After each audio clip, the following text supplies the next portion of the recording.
পূৰ্ণিমাই আজি এটা নতুন ভৱিষ্যতৰ দিশে খোজ দিবলৈ ওলাইছে মানে তাইক আজি স্কুলত এডমিশ্যন দিম আৰু এইটো আছিল তাই জীৱনৰ বাবে মোৰ অন্তিমটো তথা ৩ নম্বৰটো মিছন প্ৰথমটো মিছন আছিল তাইক চিকিৎসা কৰি তাই জীৱন বচোৱা হেতু কমপ্লিট কৰিলো দ্বিতীয়টো মিছন আছিল হেতৰ নিমিষতে হেৰাই যোৱা ঘৰখন বনাই দিয়া হে ঘৰটো বনাই কমপ্লিট কৰিলো এতিয়া আজি ৩ নম্বৰটো মিছন অৰ্থাৎ তাইক স্কুলত এডমিশ্যন দিবলৈ ওলাইছো এয়া সকলো আপোনালোকৰে আশীৰ্বাদ আজি হসাকয়ে ভাল লাগিছে এই মুহূৰ্তটো তাই মই আজি স্কুলত এডমিশ্যন দিবলৈ ওলাইছো খুবেই এটা ভাল দিন মানে কি কম বুজাবলৈ ভাষা নাই কেলে যেনেদৰে ভাবিছিলো তেনেদৰে প্ৰত্যেকটো কামে কৰি গৈছো আপোনালোকৰ আশীৰ্বাদত এটা দীঘলীয়া যাত্ৰা সম্পূৰ্ণ কৰিলো সম্পূৰ্ণ 4টা মাহ লাগিল তাই ভৱিষ্যতটো সুৰক্ষিত কৰিব কাৰণে আৰু আজি যিটো আজি মিছন কমপ্লিট হ'ব এই মিছনটো কমপ্লিট হোৱাৰ পিছতে পূৰ্ণিমাই এটা নতুন জীৱন পাবলৈ সক্ষম হ'ব আপোনালোকৰ আশীৰ্বাদত এতিয়া বলক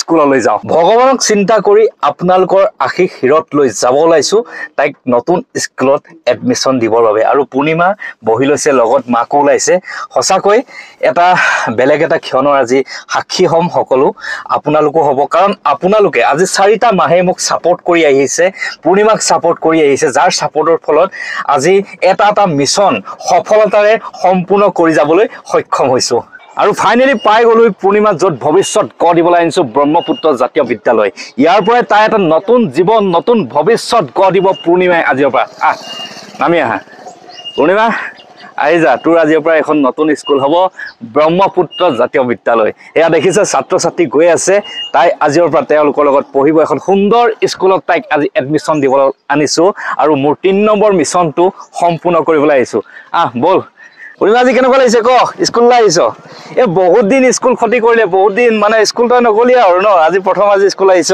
এখন ডাঙৰ স্কুলত লৈ আহিছো ব্ৰহ্মপুত্ৰ জাতীয় বিদ্যালয় দেখিছ না কিমান ল'ৰা ছোৱালী আহিছে দেখিছ নাই ৰাতিপুৱা পৰিৱেশ যেহেতু ছাত্ৰ ছাত্ৰী আহিছে এনেকে যে আপোনালোকে বাদ্যযন্ত্ৰ সাজু কৰিছে কি কৰিব ইয়াত এইটো আমাৰ এতিয়া পঢ়া সমাৱেশ হ'ব ইয়াত কি সমাৱেশ কোৱাৰ সমাৱেশ মানে ইয়াত আপোনালোকৰ হেৰি ভক্তিমূলক এইটো অনুষ্ঠান ন সকলো ল'ৰা ছোৱালী গানৰ বাবে কবিতা পাঠ এইটো আজি স্কুলখনৰ মানে আৰম্ভণি অনুষ্ঠান মানে এই 8:30 বজাত আৰম্ভণি কৰে ন 8:45 মানে এতিয়া 8:45 ৰাতিপুৱা সময় এই প্ৰথম ভাগ অনুষ্ঠান এতিয়া এই জাতীয় বিদ্যালয় আৰম্ভ কৰে তাৰ পিছতে পাঠদান কাৰ্যসূচী আৰম্ভ আৰু প্ৰত্যেকটো অনুষ্ঠানৰে সাক্ষী হ'ব আমাৰ পূৰ্ণিমা কিছু সময়ৰ পিছত এনেদৰে সকলো ছাত্ৰ ছাত্ৰী এনেদৰে শাৰী পাতি থিয় হ'ল তাৰ মাজতে আমাৰ পূৰ্ণিমাও থিয় হ'ল আজিৰ পৰা তাই এটা জীৱন আৰম্ভ হ'ল আৰু এনেদৰে বেল বাজিলে তাৰ পিছতে আৰম্ভ হ'ল অসমৰ জাতীয় সংগীত অ মোৰ আপোনাৰ দেশ সঁচাই ভাল লগা এটা পৰিৱেশ ইয়াৰ মাজত যে আজি আমাৰ পূৰ্ণিমা জোনটোৰ দৰে হৈ জিলিকি ৰৈছে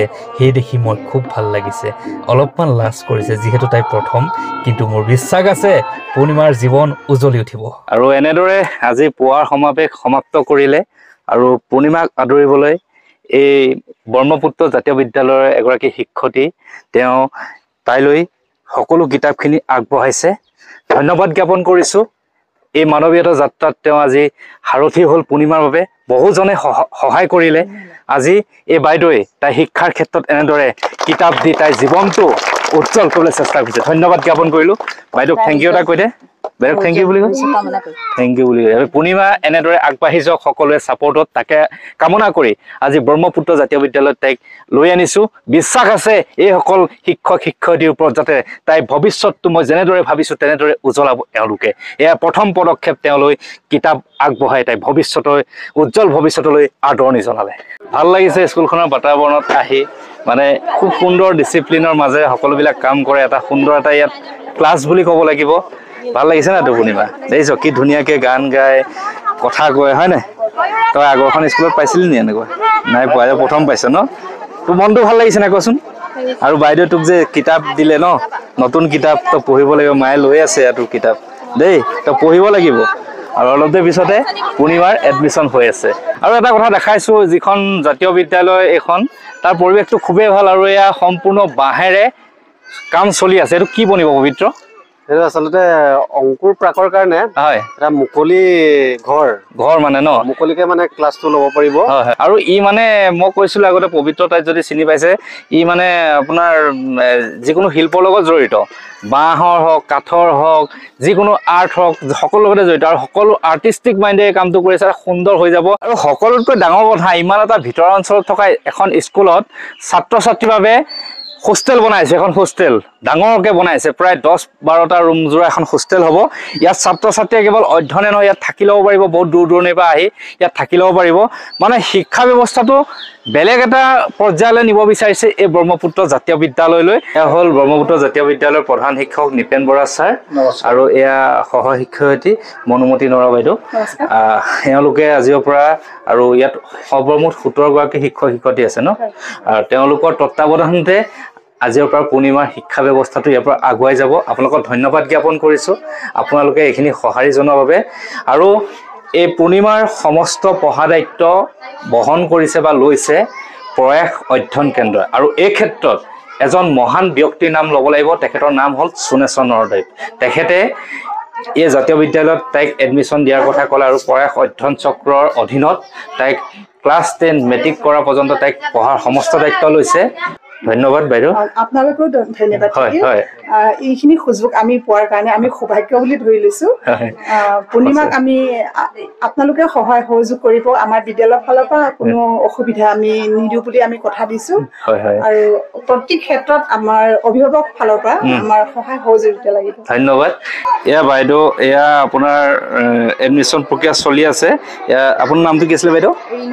ৰিণু তাইত বাইদেৱে প্ৰচেছ কৰাই আছে আৰু মাতৃ কাষতে ৰখি আছে। এটা বাইদেউ ন। আৰু ডাঙৰ কথা এটা ভাল লাগিছে জীৱনত প্ৰথমবাৰৰ বাবে কোনোবা এজনী ছাত্ৰীৰ অভিভাৱকৰ চহী মাৰিছোঁ।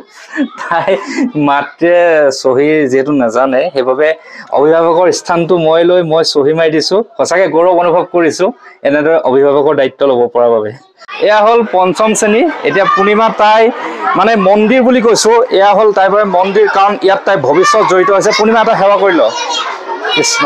এতিয়া সোমাই আহিছোঁ ক্লাছলৈ। 5ম শ্ৰেণী। এয়া হ'ল শিক্ষয়িত্ৰী 5ম শ্ৰেণী বাইদেউ পূৰ্ণিমাক আজিৰ পৰা আপোনালোকৰ হাতত চঞ্জালো ভালদৰে পঢ়ুৱাব। পঢ়িব লাগিব। পঢ়িবি নাই? পঢ়িবি দেই পূৰ্ণিমা। বহুত আশা কৰি তোক এই স্কুলখনত এডমিশ্যন দিছোঁ আৰু বহুত ভাল বুলি শুনি ইয়ালৈ আনিছোঁ। বাইদেউহঁতে তোক ভালদৰে চাব। চ' পূৰ্ণিমাক ক্লাছত ভৰালোঁ। আজিৰ পৰা তাই এটা নতুন যাত্ৰা ভৱিষ্যতৰ দিশে আৰম্ভ কৰিব। আশীৰ্বাদ কৰিব আপোনালোকে। আৰু ফাইনেলি পূৰ্ণিমাৰ এডমিশ্যনৰ কাম সম্পূৰ্ণ হৈ গ'ল। এয়া আজিৰ দিনটোৰ বাবে সকলোতকৈ গৌৰৱ কৰা মানুহগৰাকীয়ে হ'ল পূৰ্ণিমাৰ এই মাতৃ। কেনেকুৱা লাগিছে মনটো? ভাল লাগিছে ন। বহুত সপোন আছিলে এনেকুৱা এখন স্কুলত তাইক এডমিশ্যন দিবলৈ ন। সপোনটো পূৰণ হ'ল। আৰু মোৰো তাইলৈ জীৱনৰ দায়িত্ব আজি শেষ হ'ল। বেয়া চেয়া নাপাবি কিবা ক'লোঁ যদি। আৰু এটা কথাই কওঁ তাই ভাল হ'ব, ভাল ছোৱালী হ'ব। আছোঁ নেপথ্যত সদায়। মোৰ 3টা মিছন আছিলে গম পায়। প্ৰথম তাইক চিকিৎসা কৰি ভালকৈ আনিলোঁ। দ্বিতীয়তে তাইক তহঁতৰ কাৰণে ঘৰ নাছিলে ঘৰ বনাই দিলোঁ। 3 নম্বৰ তাইক স্কুলত এডমিশ্যন দিয়া আছিলে সেইটো কৰিলোঁ। আজি মিষ্টাৰ বিটুৱে তহঁতৰ জীৱনৰ বাবে সকলো দায়িত্ব শেষ কৰিলোঁ। আজিৰ পৰা তহঁতৰ ওপৰত এৰিলোঁ। তহঁতি ভালদৰে আগুৱাই নে। আৰু ইহঁতক তই বুলি কোৱা শব্দত যাতে কোনো বিতৰ্ক নকৰিব। প্ৰথম ভিডিঅ'ৰ পৰা আজিলৈকে তই বুলিয়ে কৈ থাকিলোঁ। যোনে যি কওক তই বুলি সিহঁতক কমেই কাৰণ সিহঁতি মোৰ আপোন মানুহক মই সদায় তই কওঁ। আপুনি যদি অন্তৰৰ পৰা মোক আপোন বুলি ভাবে তই বুলি ক'ব। চ' সিমানখিনিয়ে কথা। আজি সেই মাতৃৰ মুখত হাঁহি বিৰিঙালোঁ। পূৰ্ণিমা এতিয়া ক্লাছত পঢ়ি আছে আৰু মই বিদায় মাগিছোঁ। মাতৃ থাকিব ইয়াত আৰু আশীৰ্বাদ কৰিব। পূৰ্ণিমাই ইয়াৰ পৰা মেট্ৰিক সুখ্যাতিৰে পাছ কৰি তাই এটা বেলেগ এটা সুনাম কঢ়িয়াব পাৰে অসমৰ বাবে। তাকে আশীৰ্বাদ কৰিব। আপোনালোকৰ আশীৰ্বাদ থকাৰ বাবে আজি মই 3টাকৈ মিছন কমপ্লিট কৰিলোঁ। সম্পূৰ্ণ 4টা মাহ থাকিলোঁ ন তহঁতৰ লগত। 4টা মাহেই সিহঁতৰ লগত থকা বুলি ক'লোঁ। আজি জানুৱাৰী মাহৰ পৰা জানুৱাৰী ফেব্ৰুৱাৰী মাৰ্চ এপ্ৰিল 4টা মাহ সিহঁতৰ লগত সম্পূৰ্ণ কৰি 3টা মিছন কমপ্লিট কৰি এজনী ছোৱালীৰ আজি এটা নতুন ভৱিষ্যতৰ দিশে খোজ দিয়াবলৈ সক্ষম কৰিলোঁ। এয়া সকলো অসমবাসীৰ আশীৰ্বাদ চেলুট জনাইছোঁ। আপোনালোকৰ আশীৰ্বাদতে আজি পূৰ্ণিমাই এটা নতুন ভৱিষ্যতৰ দিশে খোজ দিবলৈ গৈ আছে। ভাল হ'ব তহঁতৰ ছোৱালী পূৰ্ণিমা। মনত ৰাখিবি মিষ্টাৰ বিটু থকা মানেই তহঁতৰ সদায় ভাল হোৱা। চ' বিদায় মাগিছোঁ। এটা সুখৰ ভিডিঅ' আপোনালোকলৈ আগবঢ়ালোঁ। যদি ভাল পাইছে আপোনালোকৰ ছাপোৰ্ট এনেদৰে সদায় কৰি যাব বুলি আশা কৰি বিদায় মাগিছোঁ এই ব্ৰহ্মপুত্ৰ জাতীয় বিদ্যালয়ৰ পৰা। ধন্যবাদ।